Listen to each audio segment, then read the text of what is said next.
আজ তোমাদের সাথে শেয়ার করলাম আমার পছন্দের খুব প্রিয় একটি রান্না, পুঁই পাতায় চিংড়ি মাছের পাতুরি। এই গরম গরম ভাতের সঙ্গে পুঁই পাতায় চিংড়ি মাছের পাতুরি কিন্তু দারুণ খেতে। এখানে 1 চামচ সাদা সর্ষে, কালো সর্ষে, 1 চামচ পোস্ত, 2টো শুকনো লঙ্কা বেটে নিয়েছি। চিংড়ি মাছগুলো নুন হলুদ মাখিয়ে রেখেছিলাম, ওতে একদম মিহি করে কুচোনো রসুন, কাঁচা লঙ্কা, আদা আর পেঁয়াজ দিয়ে ভালো করে মাখিয়ে নেব। সাথে দেবো পেস্ট করা মশলা আর অল্প কাশ্মীরি লঙ্কার গুঁড়ো, নুন স্বাদ মতো আর বেশ অনেকটা কাঁচা সর্ষের তেল। সব কিছু মাখিয়ে এখানে 1 ঘন্টা আমি রেখে দিয়েছিলাম।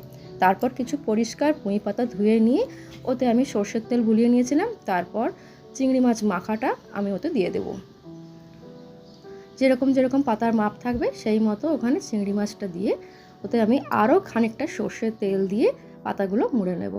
দিয়ে আর বেশি কিছু করতে লাগবে না। ফ্রাই প্যানে বা তাওয়াতে অল্প তেল বুলিয়ে নিয়ে ওই চিংড়ি মাছ মোড়া পুঁই পাতাটা আমি বসিয়ে দেব।